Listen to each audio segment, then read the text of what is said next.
জনাইছোঁ আপোনালোক সকলোকে মই গীতাঞ্জলি মোৰ চেনেল গীতাঞ্জলি ব্লগলৈ আজি লৈ আহিছোঁ আপোনালোকৰ বাবে এটা স্পেচিয়েল ভিডিঅ' কাৰণ গৃহিণীসকলৰ বাবে এইটো ভিডিঅ' বৰ উপকাৰী হ'ব বুলি মই ভাবোঁ যিহেতু গৃহিণীসকল প্ৰায়ভাগ পাকঘৰতে থকা হয় আৰু পাকঘৰৰ আটাইতকৈ বেছি ব্যৱহাৰযোগ্য বস্তুটোৱে হৈছে পাকঘৰৰ বেচিনটো তাতে আমি বেছি টাইম সময় পাকঘৰতে কটাব লাগে আৰু বেচিনতেই প্ৰায়ভাগ বাচন বৰ্তন ধুই থকা হয় গতিকে বেচিনটোক লৈ আজি মই এটা ভিডিঅ' বনাম বুলি ভাবিছোঁ সেইকাৰণে ভিডিঅ'টো শেষলৈকে চাব আৰু শেষত জনাবলৈ নেপাহৰিব যে আপোনালোকৰ কেনেকুৱা লাগিলে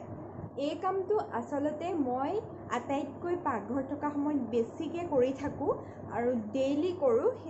আৰু সেইকাৰণে হয়তো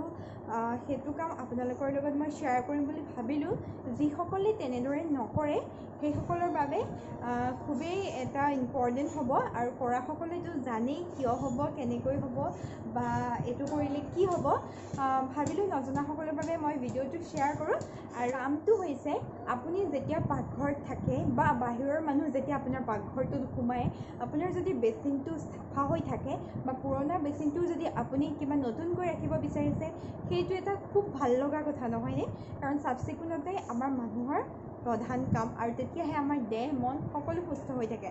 গতিকে বেচিনটোৰ বিষয়ে আপোনালোকক কিবা কেইটামান ক'বলৈ লৈছোঁ যদি কিবা ভুল হয় আপোনালোকে কমেণ্ট কৰি জনাই দিব মই জনাকেইটা মোৰ অভিজ্ঞতাৰ ফালৰ পৰা ক'বলৈ লৈছোঁ আৰু বেচিনটোৰ ওচৰত কি ৰখাটো প্ৰয়োজন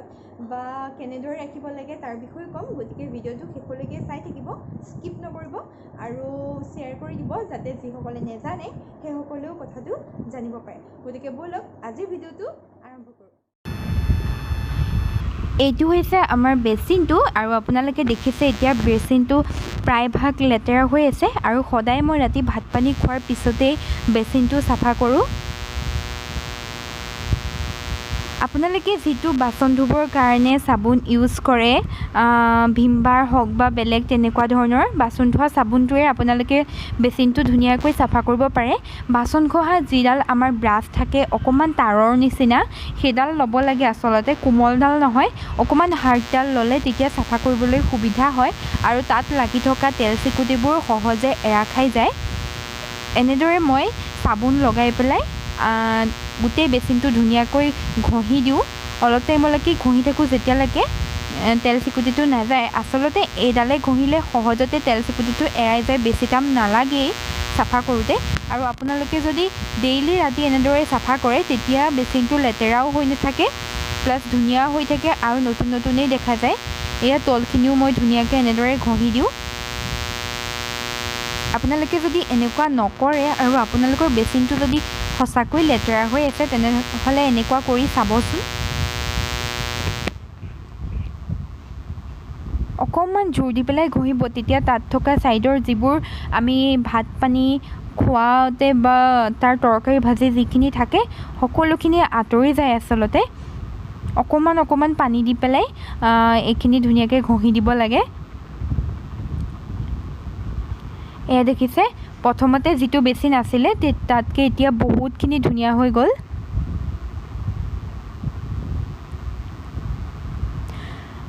মই সদায় এনেদৰে বেচিনটো চাফা কৰোঁতে হাতেৰে দি থাকিলে দিগদাৰ আৰু ভালকৈ চাবোনখিনি আঁতৰি নাযায় বাবে গিলাচ এটাতে পানীখিনি লৈ লওঁ আৰু তাৰপিছত এনেদৰে চাফা কৰি দিওঁ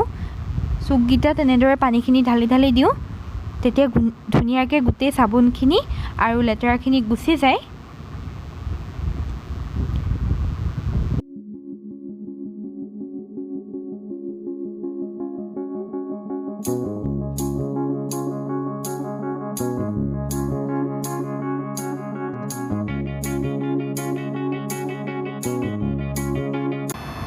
মই আপোনালোকক ক'বলৈ লৈছোঁ বেচিনটোৰ ওচৰত থাকিব লগা আন এটা আটাইতকৈ প্ৰয়োজনীয় বস্তু আৰু সেইটো হৈছে এনেকুৱা এটা বাকেট আপোনালোকে ৰাখিব পাৰে সৰু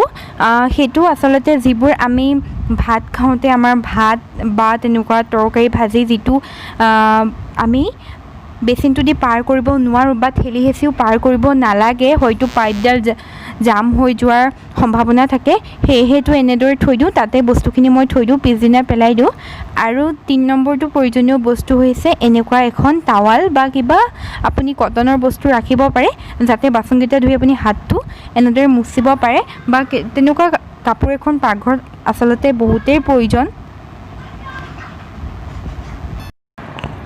বেচিনটোৰ লগে লগে লেতেৰা হোৱা আন এটা বস্তু হৈছে টেপটো আৰু সেইটো আচলতে আমি প্ৰায়ভাগে এইটো চাফা নকৰে তাৰ ফলত লেতেৰা হৈ যায় আৰু সোনকালে পুৰণা দেখি সেইকাৰণে প্ৰথমৰ পৰাই এইটো এনেদৰে চাফা কৰি যাব লাগে আৰু সেই একেধৰণৰ মই বাচন ঘঁহা ব্ৰাছডালেই ভিমবাৰ অকণমান লগাই পেলাই ধুনীয়াকৈ চাফা কৰি দিছোঁ ইচ্ছা কৰিলে আপুনি বেলেগকৈ তেনেকৈ ব্ৰাছ ৰাখিব পাৰে কিন্তু ভিমবাৰ চাবোনটোৱে আচলতে বেছিকৈ চাফা হয় সেইকাৰণে আপোনালোকে কৰি চাবচোন তেতিয়া আচলতে নিজে গম পাব বেছিকৈ চাফা হয় মই লগতে ওচৰৰ যিখিনি বাচন ধুওঁতে লেতেৰা হয় ওপৰৰ যিখিনি পাকাখিনি বা ছাইডৰ থকা পাকাখিনি সেইখিনিও সদায় ঘঁহি দিওঁ তেতিয়া লেতেৰা হোৱা যেন অনুভৱেই নহয় আচলতে চাফাটো নিজৰ কথা মই এইখিনি কৰোঁ কাৰণে আপোনালোকৰ লগত শ্বেয়াৰ কৰিছোঁ যিসকলে নকৰে এনেদৰে কৰি চাবচোন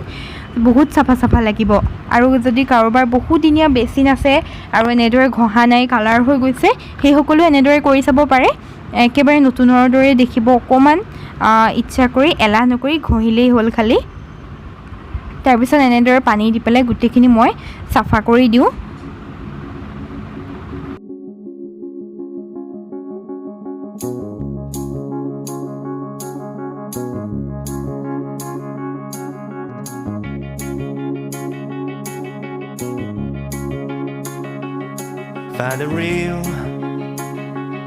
Find the real me. So let's go. Seize the feeling. 'Cause you know. এয়া চাওকচোন বেচিনটো একেবাৰে নতুনৰ দৰে হৈ পৰা নাইনে আৰু ছাইডৰ জেগাখিনিত লগাই নাই যে আপুনি বাচন ধুই থাকে ইয়াত এনেকুৱা লাগিছে যেন আপুনি নতুনকৈ বেচিনটো ইয়াত বহাইছেহে গতিকে যিসকলে এনেদৰে নকৰে কৰি চাবচোন এবাৰ ৰিজাল্টটো নিজে পাই যাব মই ভাবিলোঁ আপোনালোকৰ প্ৰয়োজন হ'ব পাৰে বা যিসকলে নকৰে বা গম নাপায় সেইসকলে কৰিব সেইকাৰণেহে ভিডিঅ'টো শ্বেয়াৰ কৰিলোঁ আপোনালোকৰ লগত এটা কথা কৈ দিওঁ যিসকল মোৰ চেনেলত নতুন হয় তেওঁলোকে প্লিজ মোৰ চেনেলটো ছাবস্ক্ৰাইব কৰি দিব লগতে বেল আইকনটো প্ৰেছ কৰি অল কৰি দিব যাতে মোৰ আহিব লগা ভিডিঅ'সমূহৰ ন'টিফিকেশ্যন আপোনালোকে পোনপ্ৰথমে পায় আজিৰ ভিডিঅ'টো চাই ভাল পালে তেনেহ'লে লাইক এটা কৰি দিব আৰু যদি আপোনালোকৰ বাবে উপকাৰী হৈছে তেনেহ'লে মোক কমেণ্ট ছেকশ্যনত জনাই দিব লগতে আকৌ লগ পাম আপোনালোকক এটি নতুন ভিডিঅ'ৰ সৈতে আজিৰ ভিডিঅ'টো চোৱাৰ বাবে সকলোকে বহুত ধন্যবাদ বাই